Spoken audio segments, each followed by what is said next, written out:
নমস্কার, দেখছেন talk to Bangla. আমি অভিষেক রয়েছে আপনাদের সাথে। এই মুহূর্তে যে খবর নিয়ে উপস্থিত হয়েছে, সংসদ শেষ হয়ে গেল এবং সংসদের শেষ দিন অর্থাৎ 19শে ডিসেম্বর আমরা দেখতে পেয়েছিলাম যে সংসদের মধ্যেই ওম বিড়লা তিনি সমস্ত দলের এমপিদেরকে একত্রিত করে ডেকেছেন এবং এটা একটা পরম্পরা, এটা হয়ে আসে সংসদের অভ্যন্তরে। যখন সংসদ শেষ হয় প্রত্যেকটা অধিবেশনেই শাসক দল বিরোধী দল সবাইকেই ডাকা হয় এবং সেই ক্ষেত্রে এবারে গিয়েছিলেন প্রিয়াঙ্কা গান্ধী এবং সেই ছবিটা আমরা আপনাদেরকে দেখিয়েওছি যে প্রিয়াঙ্কা গান্ধী, রাজনাথ সিং, নরেন্দ্র মোদী তারা সবাই একসাথে বসে আছেন এবং হাসি মজা করছেন। সেটা নিয়ে আমরা আলোচনাও করেছি যে কেন বায়ু দূষণ নিয়ে শেষ দিনটা আলোচনা হলো না এবং বিরোধীরাও বা কেন সেই জায়গাটা তুলে ধরলো না, সেই জায়গাগুলো আপনাদের সামনে রেখেছি। কিন্তু খুব গুরুত্বপূর্ণ একটা আর্টিকেল এই মুহূর্তে ইন্ডিয়ান এক্সপ্রেসে বেরিয়েছে, যেটা আমরা পড়লাম এবং আপনাদের সাথে শেয়ার করব।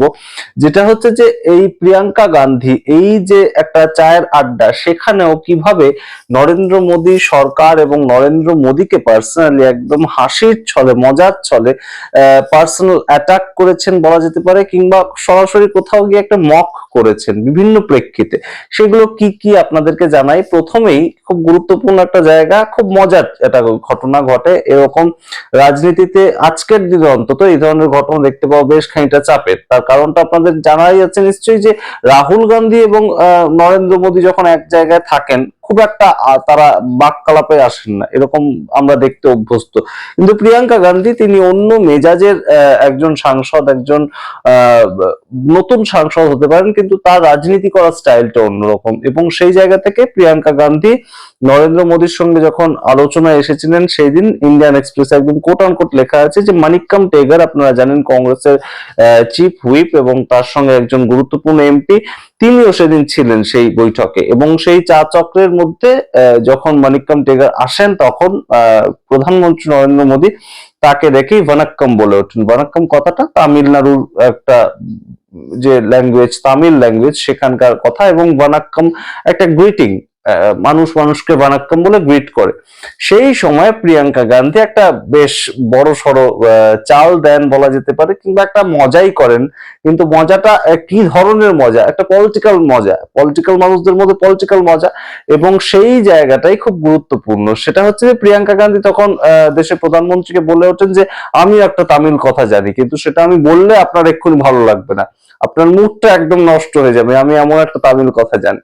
তো প্রধানমন্ত্রী যথারীতি একদম কৌতূহল বশত তিনি বলে ওঠেন যে না, আপনি বলুন কি জানেন, আপনি কি তামিল ল্যাঙ্গুয়েজ আপনি জানেন। প্রিয়াঙ্কা গান্ধী তখন বলেন যে না, তামিল খুব ক্লাসিক্যাল একটা ল্যাঙ্গুয়েজ, সুতরাং আমি যে কথাটা জানি সেই কথাটা আপনাকে বললে বেশ খানিকটা একটু চাপেই পড়বেন আপনি। তো সেই ক্ষেত্রে বলছে না, আপনি বলুন কি বলবেন আপনি। তো তখন দেশের প্রধানমন্ত্রীকে প্রিয়াঙ্কা গান্ধী যে কথাটা বললেন, আমরা কোট আনকোট পড়ে শোনাচ্ছি, ইন্ডিয়ান এক্সপ্রেসে যা লেখা আছে একদম সেটুকুই। তামিল ভাষায় কোট আনকোট বলেন, নিনকাল এল্লারাম কংগ্রেসুক্কু ভোট পদুনাকাই। আমরা খুব ভাঙা ভাঙা পড়লাম, আমরা ইংলিশে যেমন পড়েছি ইন্ডিয়ান এক্সপ্রেস তেমন পড়লাম, হয়তো ভুলই পড়লাম, কিন্তু এটার মানেটা খুব ইন্টারেস্টিং।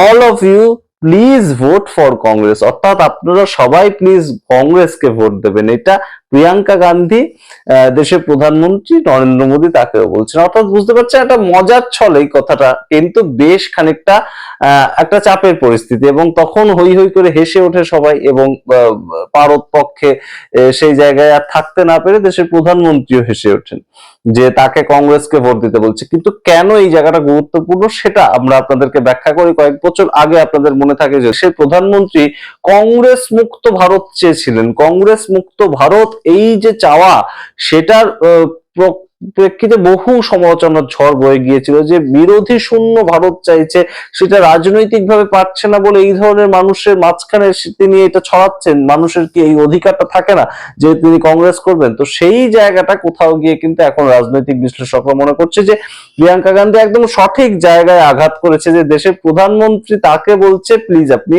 কংগ্রেসকে ভোটটা দিন। তো এই ধরনের মজা, এই ধরনের হাসি একটা প্রেক্ষাপট তৈরি করে, এগুলো রাজনৈতিক ব্যক্তিত্বদের আমাদের মধ্যে যত থাকে তত আমাদের দেশের পক্ষেই উন্নতি। এবং একদম রাজনৈতিক ব্যক্তিত্বরা তারা তো যে দলই করুন না কেন দেশের ভালো করার জন্যই তো কাজটা করছেন, রাজনীতি করছেন।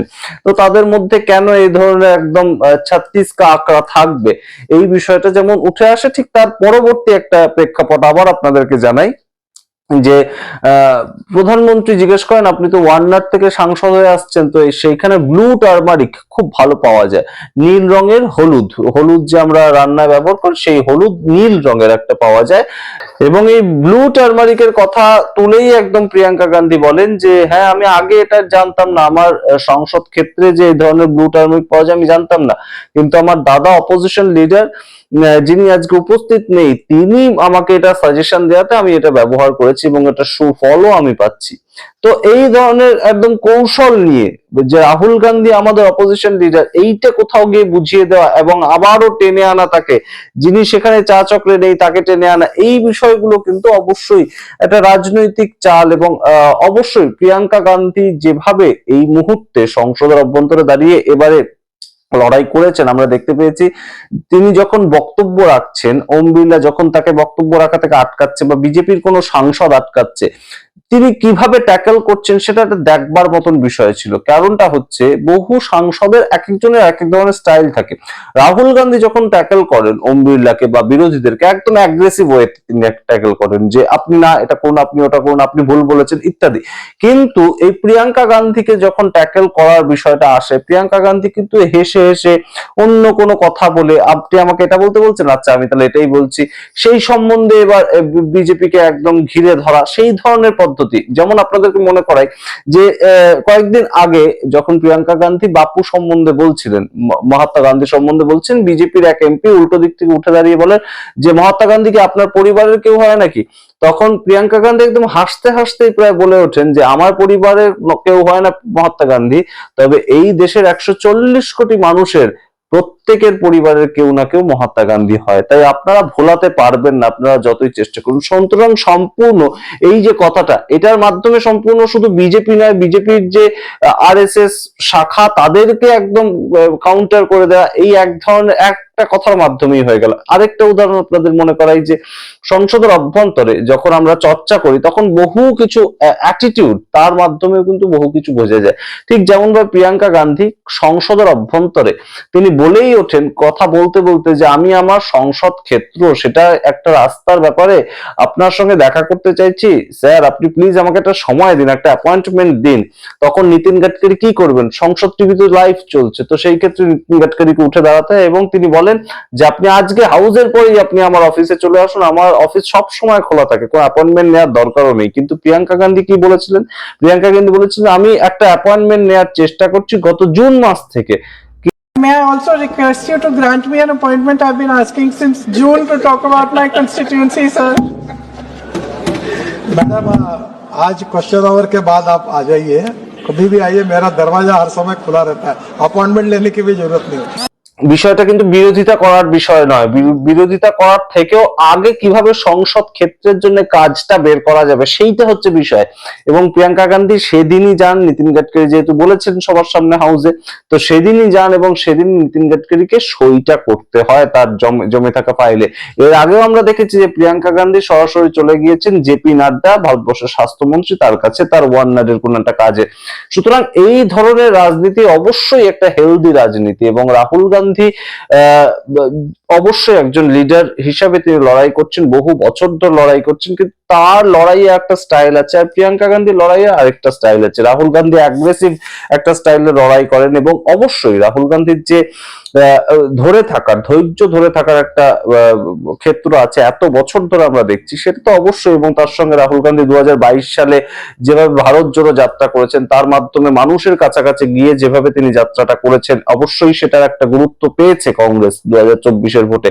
কিন্তু প্রিয়াঙ্কা গান্ধীর এই যে একদম মজার ছলে পলিটিক্স কিংবা হাস্যরসাত্মক পলিটিক্স কিংবা একদম পলিটিশিয়ানদের মতন পলিটিক্স, সেটা কিন্তু কোথাও গিয়ে কংগ্রেসকে এগিয়ে নিয়ে যাবে এবং অবশ্যই তাকে একজন ভালো সাংসদ ভালো নেত্রী হিসাবে উন্নীত করবে এবং প্রমাণিত করবে। দেশের প্রধানমন্ত্রী তাকে যখন তিনি কংগ্রেসকে ভোট দেওয়ার আবেদন জানিয়ে এসেছেন, অবশ্যই তিনি সাধারণ মানুষকে একদিন না একদিন বোঝাতে পারবেন, কংগ্রেসের দিকে আবার ফেরাতে পারবেন। তেমনি অনেকে অন্তত মনে করেন।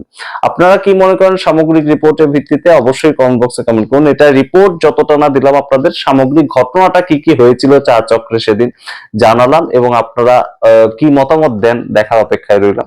দেখতে থাকুন টক টু বাংলা। যখন যেমন যা যা পর্যবেক্ষণ আমাদের চোখে পড়ে সেটা আপনাদের সামনেও আমরা শেয়ার করি, আপনাদের মতামত দেখি বিভিন্ন রকম। অবশ্যই এইভাবেই আমাদের যাত্রা চলতে থাক। আপনারা শেয়ার করুন টক টু বাংলা ইউটিউব চ্যানেলটিকে, যাতে সবাই আমরা খবরের মধ্যে থাকতে পারি, দেশের খবর, বিভিন্ন ধরনের খবর আপনাদের সামনে তুলে ধরতে পারি। ধন্যবাদ।